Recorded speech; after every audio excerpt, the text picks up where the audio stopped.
네, 저는 몇 주 전에 아내로부터 전화를 받았습니다. 좀 당황스럽고 목소리가 떨리면서 흥분된 목소리로 이렇게 말하는 것이었습니다. 여보, 우리 둘째 딸 샤론이 가족 카톡방에 올린 글을 봤어? 이렇게 묻는 거였습니다. 그 글은 이런 것이었습니다. 예전부터 마음에 남아있던 걸 솔직하게 말씀드리고 싶었어요.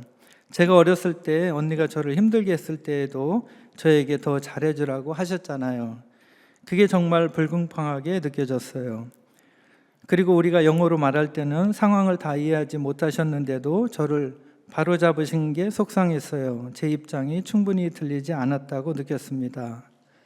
여러분에게는 단순한 글처럼 보이는 이 글이 저에게는 큰 감동이 되었습니다. 왜냐하면 저희는 샤론이 1살 때 이민을 왔고 그 성장하는 과정에서 우리는 계속 한국말을 가르치려고 한국말을 했고 아이는 영어로만 말했는데 단순한 언어 소통은 됐지만 속 깊은 마음의 상처나 아픔들을 서로 나누지 못했었습니다. 그런데 최근에 AI 통역 기술이 발전하면서 이렇게 섬세하게 자기의 속 깊은 얘기를 하게 되었고 우리도 또 번역을 통해서 통역을 통해서 속 깊은 얘기를 나누면서 이렇게 생활하게 되었습니다. 바로 인공지능의 높은 수준의 통역과 번역 기술 덕분이었던 것 같습니다. 그리고 얼마 후에 캄보디아 선교사로부터 이런 전화를 받았습니다. 목사님, 우리 선교지에 신학교가 있는데 성경을 가르쳐주고 찬양을 해주고 예배를 인도해 주실 사람들이 필요한데요. 좀 이렇게 연결해 줄 수 없습니까? 이런 질문을 받았습니다. 그때 저는 아무리 온라인 시대라 하더라도 언어 문제가 있는데 캄보디아어로 어떻게 그 말씀을 전할 수 있겠습니까? 하니까 그 선교사님은 요즘에 사람들이 통역하는 시대는 지난 것 같아요. 인공지능들이 다 통역을 해요. 화상 채팅으로 된 거기에 확장 프로그램을 연결하면 한국어나 영어로 말하면 바로 캄보디아어로 통역이 돼서 나오는데 거의 정확한 것 같아요. 그래서 그 시스템을 사용하고 있습니다. 이런 얘기를 하는 것이었습니다. 요즘에 신형 핸드폰들을 보면 핸드폰 사용하지 않고 이어폰으로만 서로 자기네 언어로 말하고 상대방의 언어로 통역해서 바로 전달되는 모습을 광고를 통해서 심심찮게 보고 있습니다. 여러분, 이게 무슨 일일까요? 저는 오늘 여러분께 21세기 최고의 미스터리 하나를 소개하려고 합니다. 이것은 바로 AI 통역 기술과 성령의 역사가 일으키는 21세기 새로운 오순절의 성림 강림 사건과 같은 것입니다. 여러분도 아실 겁니다. 2000년 전에 이와 비슷한 일이 있었습니다. 예루살렘 마가의 다락방에서 있었던 일입니다. 우리가 오늘 본문 사도행전 2장으로 들어가서 확인해 보겠습니다. 1절과 2절을 보겠습니다. 오순절 날이 이미 이름에 그들이 다 같이 한 곳에 모였더니 호련히 하늘로부터 급하고 강한 바람 소리가 있어 그들이 앉은 온 집에 가득하다라고 했습니다. 이 사도행전 2장은 한 번만 읽고 넘어가기에는 어떤 큰 역동성이 담긴 말씀입니다. 예루살렘 오순절날 아침에 제자들이 한자리에 모였는데 갑자기 하늘로부터 강하고 바람 같은 소리가 나고 또 불의 혀 같은 것이 갈라지면서 각 사람 위에 임하게 됩니다. 바로 성령 강림을 말하는 것이었습니다. 사람들은 경악했습니다. 이 성령 강림으로 인해서 자기 나라 말 각국의 언어로 하나님의 큰 일을 말하기 시작했기 때문입니다. 오늘 본문 7절과 8절에는 이렇게 말하고 있습니다. 다 놀라 신기하게 이르되 보라, 이 말하는 사람들이 다 갈릴리 사람이 아니냐. 우리 각 사람이 난 곳 방언으로 듣게 된 것이 어찌 됨이냐. 이렇게 말하고 있습니다. 이것은 누구도 설명할 수가 없는 사건이었습니다. 오순절은 유대인들에게 아주 중요한 3대 절기 중에 하나였습니다. 세계 각국에서 경건하다고 하는 유대인들이 예루살렘으로 몰려드는 때였습니다. 지도를 하나 보겠습니다. 오늘 사도행전 9절과 10절에서 말하는 것처럼 오순절날 15개국 언어로 사람들이 몰려들었고 그 15개국 언어로 통역이 되어서 전달이 되었다는 것입니다. 바데인과 메데인과 엘람인과 메소포타미아, 유대, 갑바도기아, 아시아, 밤벨리아, 애국과 로마에서 나그네 된 자, 유대교에 들어온 자, 그레데인과 아라비아 사람이라는 것입니다. 오늘날로 말하면 이스라엘, 팔레스타인, 이란, 이라크, 이집트, 리비아, 이탈리아, 그리스, 로마, 요르단, 시리아 등등 아라비아 반도까지 지도에서 보는 것처럼 저 넓은 지역 각국에서 모여든 사람들이 성령 강림으로 인해서 각자의 나라 언어로 하나님의 말씀을 듣게 되었다는 것입니다. 이처럼 오순절날 성령 강림 사건은 단순히 예루살렘과 국한되지 않고 세계의 모든 지역에 전역을 대표하는 사람들이 모였다는 것을 보여주고 복음의 보편성을 드러내는 상징적인 사건이었습니다. 그런데 이때 마가의 다락방에 있던 120여 명의 제자들 머리 위에 성령이 임했습니다. 3절과 4절에 어떻게 성령이 임했는지 보여주고 있습니다. 마치 불의 혀처럼 갈라지는 것들이 그들에게 보여 각 사람 위에 하나씩 임하였더니 그들이 다 성령의 충만함을 받고 성령이 말하게 하심을 따라 다른 언어들로 말하기 시작하니라 라고 하고 있습니다. 여기서 중요한 것은 다른 언어들이라는 표현입니다. 헬라어로는 헤테라이스 글로사이스인데요. 이것은 다른 종류의 언어들이라는 말입니다. 그런데 더 놀라운 일이 벌어지고 있습니다. 6절과 7절에 보니까 그 소리가 나매 큰 무리가 모여서 각각 자기의 방언으로 제자들이 말하는 것을 듣고 소동하여 다 놀라 신기하게 여겨 이르되 보라 이 말하는 사람들이 다 갈릴리 사람이 아니냐라고 말하고 있습니다. 여기서 우리가 핵심을 놓치지 말아야 됩니다. 제자들이 자기 다른 언어들로 말했는데 세계 각곳에서 온 사람들 자기의 방언으로 들었다는 것입니다. 이게 무슨 말입니까? 어떤 유엔 총회를 하는 겁니까? 아니면 유엔 다국어 동시 통역이란 현장입니까?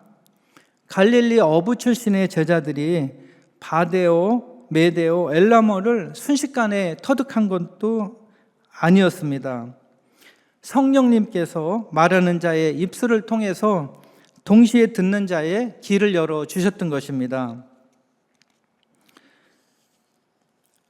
저는 최근에 어느 뉴스를 보다가 서로 다른 언어를 쓰는 네 사람이 각각의 자기 언어를 쓰는데 상대방들은 자신의 언어로 듣는 것을 봤습니다.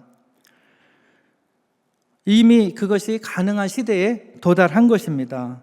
이것은 번역과 통역 시스템이 주요 언어만 되는 것이 아니라 요즘에는 소수민족 언어들까지 통역이 가능한 상황이 되었습니다. 제가 아는 오하이오주의 신시내티의 어느 목사님은 다민족 교회를 하고 있습니다. 교인은 40명에서 50명밖에 안 되지만 여러 다른 소수민족 사람들이 모이는 교회인데요. 목사님은 한국어로 또는 영어로 설교를 하는데 각자 그 소수민족 사람들은 자기의 언어로 그 설교를 듣고 있었습니다. 여러분, 그렇지만 여기서 사람들이 각자의 언어로 들은 내용이 무엇이겠습니까? 사도행전 2장 11절에 보니까 우리의 각 언어로 하나님의 큰 일을 말함을 듣는도다 하고 하나님의 큰 일, 헬라어로 타 메갈레리아 투데우라고 합니다. 하나님의 위대한 역사들, 하나님의 구원의 역사를 의미합니다. 이 성림 강림 사건에서 들은 내용이 어떤 철학적인 내용이 아닙니다. 정치적인 내용도 아닙니다. 문화적인 내용도 아닙니다. 오직 하나님의 구원의 역사, 곧 복음이었습니다. 이때 베드로가 일어나서 설교를 했습니다. 그 유명한 베드로의 설교의 핵심이 무엇입니까? 사도행전 22장과 24절에 2장 22절부터 24절에 그 내용이 나와 있습니다. 이스라엘 사람들아, 이 말을 들으라. 너희도 아는 바와 같이 하나님께서 나사렛 예수로 큰 권능과 기사와 표적을 너희 가운데 베푸사 너희 앞에서 그를 증언하셨느니라. 그가 하나님께서 정하신 뜻과 미리 아신 대로 준비되었거늘 너희가 법 없는 자들의 손을 빌려 못 박아 죽였으나 하나님께서 그를 사망의 고통에서 풀어 살리셨으니 이는 그가 사망에 매여 있을 수 없었음이라. 예수 그리스도, 그분의 십자가와 부활에 대해서 설교를 했습니다. 그런데 그 결과가 어떠했습니까? 여러분들도 잘 알다시피 3,000명이 한 번에 회심을 했습니다. 왜 그럴 수 있었을까요? 그것은 바로 언어의 장벽이 무너졌기 때문이었습니다. 복음이 각자의 모국어, 즉 심장의 언어로 그 사람들에게 전해졌기 때문이었습니다. 사랑하는 성도 여러분, 이것이 바로 오순절 성림 강림 사건을 통해서 하나님께서 하시고자 하셨던 하나님의 전략인 것입니다. 사랑하는 성도 여러분, 바벨탑 이후에 인류는 언어가 나누어졌습니다. 서로의 말을 이해하지 못하기에 마음도 점점 멀어졌던 것입니다. 그런데 하나님께서는 오순절 성림 강림의 사건을 통해서 언어를 하나로 모으고 다 통역이 되도록 했습니다. 바로 성령의 강림에 의한 것이었습니다. 이것은 어떤 통역사가 통역한 것도 아니고 정확한 번역에 의해서 한 것도 아닙니다. 성령 강림의 그 역사로 인해서 알게 되었던 것입니다. 각 사람은 자기 나라 말로 하나님의 일을 즉시 듣고 이해할 수가 있었습니다. 여기서 우리는 기술이 흉내내는 것 이상을 보게 됩니다. 화상 채팅과 AI는 음성을 바꿔줄 뿐입니다. 그런데 성령은 그들의 마음을 통역하는 것입니다. AI 기술이 수단에 불과하지만 하나님이 일하시는 방식에는 한계가 없습니다. 창세기 11장 바벨탑에서 인간의 교만을 심판하려고 언어를 혼잡하게 하셨지만 사도행전 오늘 2장의 본문에서는 복음 전파를 위해서 성령의 강림으로 언어의 장벽을 허무는 것을 볼 수가 있습니다. 바벨탑은 인간의 영광을 위해서 쌓아 올린 탑이지만 오순절 성림 강림은 하나님의 영광을 위해서 언어가 무너지는 사건이었던 것입니다. 사랑하는 성도 여러분, 요즘 우리는 많은 걱정을 합니다.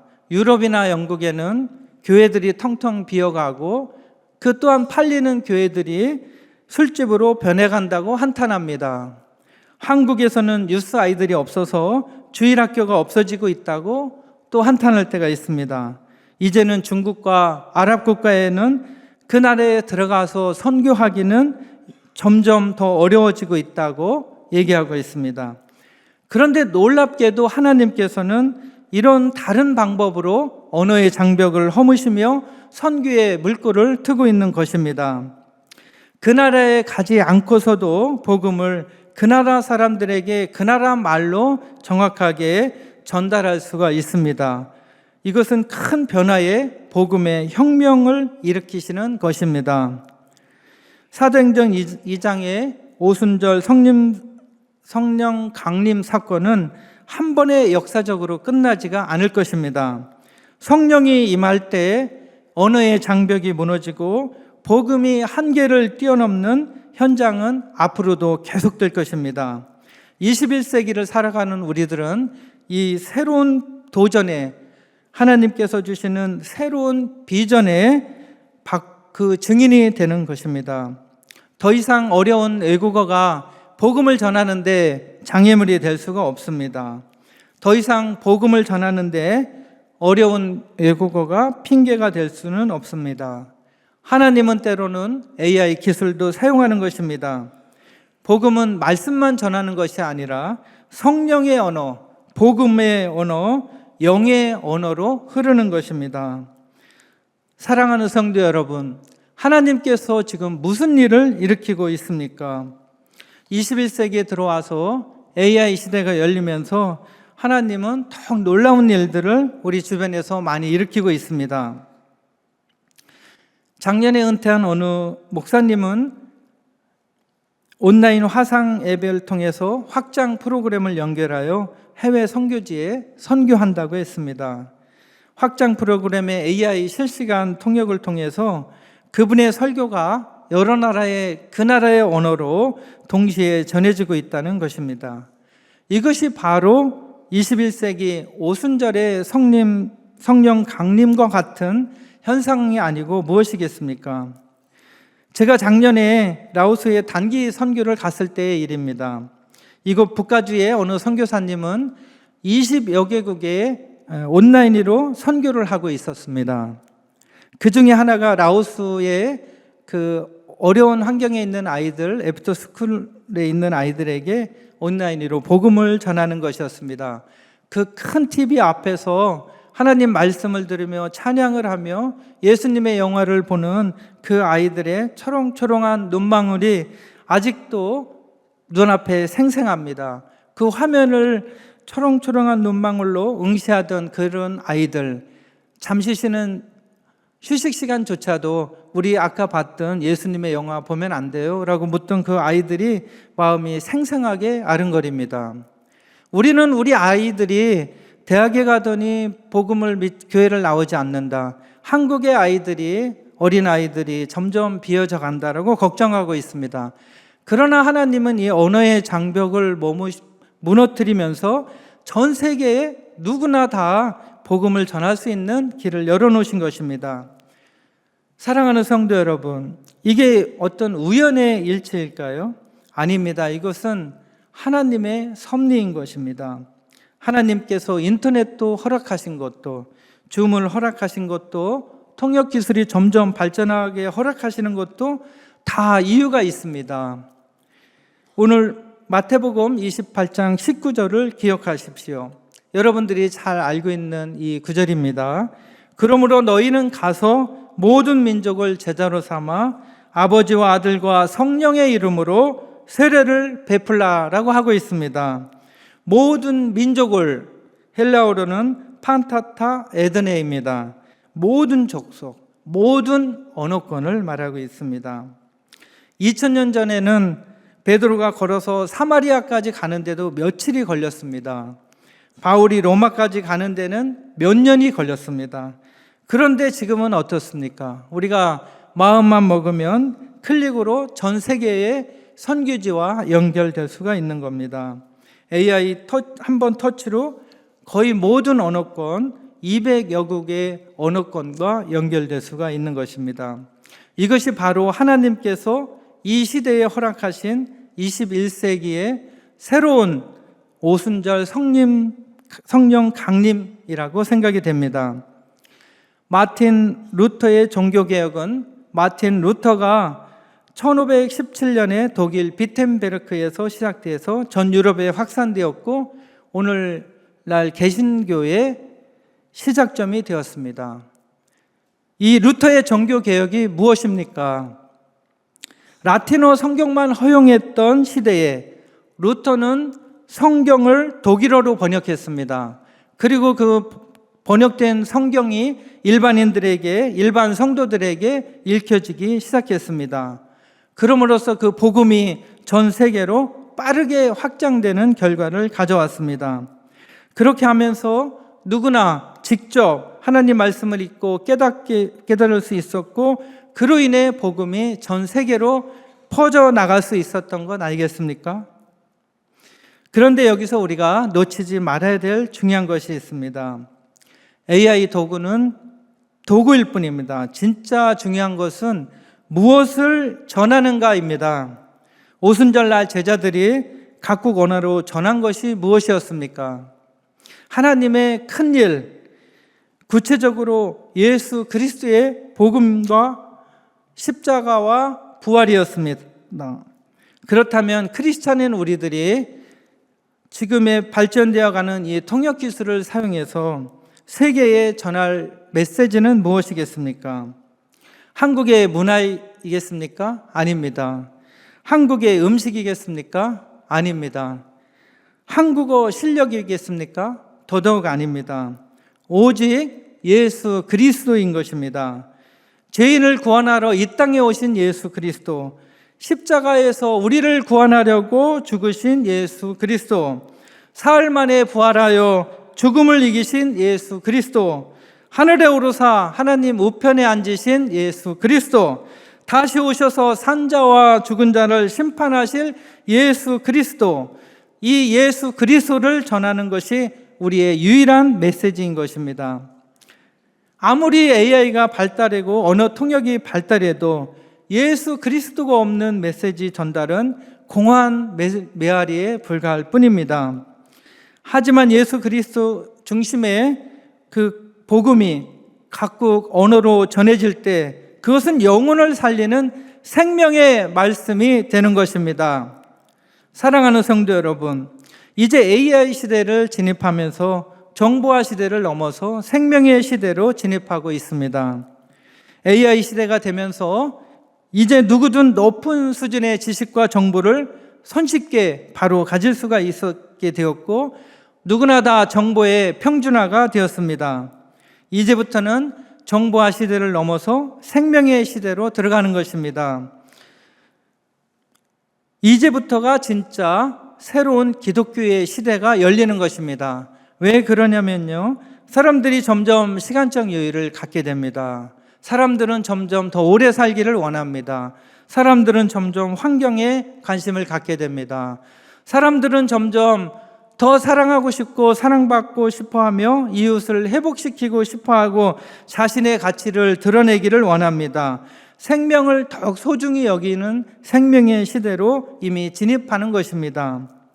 이때 가장 중요한 것이 복음인 것입니다. 예수 그리스도의 복음이 더욱 중요한 것입니다. 그래서 새로운 기독교의 시대가 열리는 것입니다. 기술이 복음을 전한다, 교회가 온라인으로 선교한다, 이런 변화에 두려워할 필요가 없는 것입니다. 저희 교회는 어떤 교회입니까? 우리가 코로나 시대에 선교하지 못할 때 우리는 인도에 온라인으로 예배드리고 또 찬양하며 간증하며 복음을 전했습니다. 이제는 우리가 선교위원회에서 온라인 선교부가 있습니다. 인도와 미얀마와 라오스에 계속 온라인으로 아이들에게 복음을 전하고 있습니다. 여러분들 중에 누구라도 참여하고 싶으면 바로 참여할 수 있고 실행할 수가 있습니다. 오순절 성림 강림 사건에 초대교회 사람들도 어리둥절하고 놀랍고 어떤 이들은 저들이 세술에 취했다 이렇게 조롱하기까지 했습니다. 그런데 바로 그 자리에서 성령의 역사가 일어난 것입니다. 지금도 마찬가지입니다. 이 디지털 세상의 선교는 이 시대에 주신 하나님의 예비하신 복음의 새 길인 것입니다. 우리가 준비한 것이 아닙니다. 그때나 지금이나 성령의 역사가 중요한 것입니다. 저는 통역기술 자체를 찬양할 생각은 조금도 없습니다. 발전하는 통역기술 자체가 천하무적도 아닙니다. 더 중요한 것은 이 기술을 사용할 때 하나님이 함께 하시는 것입니다. 이 기술에 성령의 역사가 있어서 그 복음이 전해질 때에 선교지에서 믿지 않는 자들이 하나님을 알게 되고 믿게 되는 역사가 일어나기를 원할 뿐입니다. 이제는 예수님을 알지 못하는 미전도 종족에게만 다가가는 것도 중요하지만 그것을 넘어서서 미국이나 유럽이나 아시아에서 아직 복음을 받아들이지 않는 모든 사람들에게 다가가는 것도 중요한 선교의 새로운 패러다임이라고 생각됩니다. 사랑하는 성도 여러분, 우리는 대부분 바쁜 일상을 살아가고 있습니다. 그런데 왜 우리가 온라인으로 복음을 전하는 일에 적극적으로 나서야 되는 걸까요? 바로 지금이야말로 우리가 나서야 할 때이기 때문입니다. 그 이유는 첫째, 오순절의 약속이 지금도 살아있기 때문입니다. 요엘 선지자의 예언을 기억하십시오. 요엘 2장 28절에 그 후에 내가 내 영을 모든 육체에 부어주리니. 베드로가 오순절에 이 말씀을 인용했을 때 그게 2000년 전에만 해당되는 얘기였을까요? 아닙니다. 우리에게 성령 충만을 주는 것은 무엇 때문이겠습니까? 복음이 우리 민족에게 증거되도록 하는 하나님의 약속입니다. 모든 민족에게 복음을 전하라는 하나님이 주시는 성령 충만인 것입니다. 여러분, 하나님께서 혁신적인 AI 기술을 우연히 허락하셨을까요? 아닙니다. 이것은 오늘 본문에 나오는 성령의 오순절 성림 강림 사건의 연속선상이라고 볼 수가 있습니다. 2000년 전에는 갈릴리 어부들이 바데오, 메데오로 말했다면 지금은 AI 통역 기술이 200개 언어로 동시 통역하고 있는 겁니다. 이것이 우연이겠습니까? 이게 하나님의 계획이 아닐까요? 지금 이 시대의 언어가 바로 디지털의 언어입니다. 1세기 때의 공용 언어는 라틴어와 헬라어였습니다. 바울이 헬라어로 편지를 쓰고 복음이 로마 전역으로 퍼져나갈 수 있었습니다. 그럼 지금은 무엇입니까? 영어입니까? 아니면 중국어이겠습니까? AI가 전 세계를 묶는 언어가 되었습니다. 스마트폰 하나면 아프리카 아이와 통화 문자를 보낼 수 있고 복음에 대해서 나눌 수가 있습니다. 인도 할머니에게도 복음을 전할 수가 있는 세상이 되었습니다. 그런데 저와 여러분들이 이런 것을 외면하면 어떻게 되겠습니까? 복음을 전할 수 있는 엄청난 기회를 놓치고 마는 것입니다. 교회의 정체성은 선교에 있습니다. 여러분, 교회가 뭐 하는 곳이라고 생각이 되십니까? 주일에 모여서 찬송하고 기도하고 말씀 듣고 헌금하고 흩어지는 어떤 종교의 클럽이라고 생각되십니까? 아닙니다. 교회는 열방의 복음을 전하는 공동체인 것입니다. 우리가 언제부터 선교는 선교사만 하는 거라고 생각을 하게 되었을까요? 마태복음 28장 19절은 너희는 가서 모든 민족을 제자로 삼으라 라는 말은 저와 여러분들에게 하나님께서 말씀하시는 것입니다. 이제는 우리가 더 이상 핑계를 댈 수가 없습니다. 우리는 오순절 성림 강림 사건과 같은 사건을 통해서 다시 깨닫게 됩니다. 우리의 존재가 선교를 하는 데 있었구나.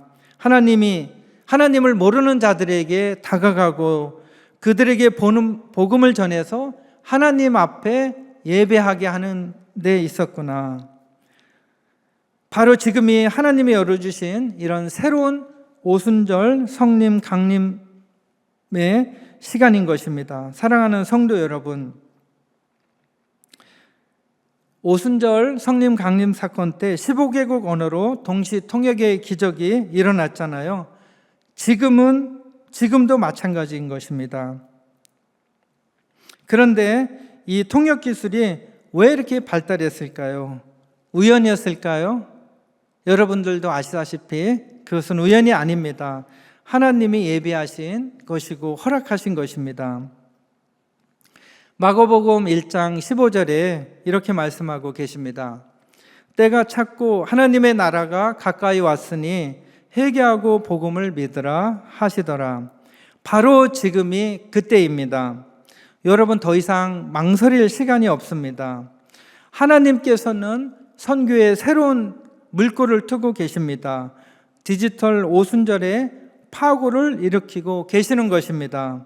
저와 여러분이 이 파도를 타고 복음을 전 세계로 전하게 될 것입니까? 아니면 나는 못해, 그것은 다른 사람들이 할 일이야 하고 뒤에서 구경만 하시겠습니까? 지금이야말로 우리가 각기 자기 나라 말로 하나님의 큰 일을 말하게 하시기는 새로운 오순절의 성림 강림의 시간이 다가오고 있는 것입니다. 이것이 바로 우리가 복음을 전해야 되는 이유입니다. 이제 말씀을 맺겠습니다. 새로운 오순절 강림은 오늘의 설교 제목이 무엇인지 아십니까? 새로운 오순절 성령 강림입니다. 부제목은 언어의 장벽이 무너졌다는 것입니다. 오늘의 설교 핵심은 하나님의 바벨탑의 언어를 흩으셨지만 오순절을 이용하셔서 복음을 다시 모으시고 이제는 AI 통역 기술을 이용해서 디지털 오순절 성령 강림을 통해 모든 민족에게 복음을 전할 수 있는 새로운 길을 열고 계시다는 것입니다. 마지막으로 제가 말씀드리고 싶은 것이 있습니다. 제가 몇 달 전에 쉬는 날을 통해서 프레즈노의 황인주 선교사님을 방문했습니다. 왜 그러냐면 여러분들도 아시다시피 미국에서 자살률이 가장 높은 곳이 나바오와 프레즈노의 아이들입니다. 13살, 14살 아이들이 자살을 하기도 합니다. 그래서 저는 스마트폰을 가지고 몽족어로 내가 말하면 문자로 번역되는 아직까지는 몽족어가 그렇습니다. 번역하는 것을 시험하기 위해 갔었습니다. 그 아이들과 소통이 되었습니다. 내가 한국말로 말하면 몽족어로 통역이 되어서 그 아이가 알아듣고 자기네 몽족말로 말하고 저는 한국어로 아니면 영어로 들을 수가 있었습니다. 선교사님도 굉장히 좋아하는 것을 봤습니다. 제 방에는 10년도 넘게 세계 전도가 하나 걸려 있습니다. 저는 그 지도의 나라들 속에 아이들을 생각하면서 기회가 된다면 세상의 모든 나라에 그 나라의 언어로 복음을 전하는 사람이 되리라 다짐하고 있습니다. 사랑하는 성도 여러분, 오늘 집에 가셔서 이런 질문을 던져보시기 바랍니다. 하나님께서 지금 우리에게 허락하신 이 놀라운 기술을 어떻게 사용할 수 있을 것인가? 내가 가진 예수 그리스도의 복음을 누구와 나눌 것인가? 내 입술로 누구에게 하나님의 큰 일을 전할 것인가? 2000년 전 그 오순절의 역사가 지금 여기서 여러분을 통해서 다시 일어나기를 간절히 주님의 이름으로 축원합니다. 아멘. 기도하겠습니다. 전능하신 하나님 아버지, 2000년 전 오순절에 성령으로 역사하셨던 그 하나님께서 지금도 새로운 방식으로 역사하고 계심을 감사드립니다. 언어의 장벽 때문에 복음을 듣지 못하는 사람들을 불쌍히 여기시고 AI라는 놀라운 도구까지 허락해 주신 주님의 사랑에 감격합니다. 무엇보다 우리의 구주 예수 그리스도를 보내주시고 십자가에서 우리 죄를 위해 죽게 하시고 부활하게 하셔서 우리에게 영생의 길을 열어주신 은혜를 감사드립니다. 이제 우리에게 핑계거리가 없게 되었습니다. 우리의 게으름과 두려움을 회개합니다. 주님께서 허락하신 이 디지털 시대의 도구들을 믿음으로 사용하여 오직 예수 그리스도의 복음을 전하는 일에 쓰임받게 하여 주시옵소서. 각 가정이 마가의 다락방이 되게 하시고 각 성도의 입술이 오순절의 통로가 되게 하시며 모든 민족이 각자의 언어로 예수 그리스도의 복음을 듣고 구원받는 새로운 부흥의 역사를 일으켜 주시옵소서. 디지털 오순절의 성령 강림 사건의 주역으로 우리를 부르신 예수님 이름으로 기도드립니다. 아멘.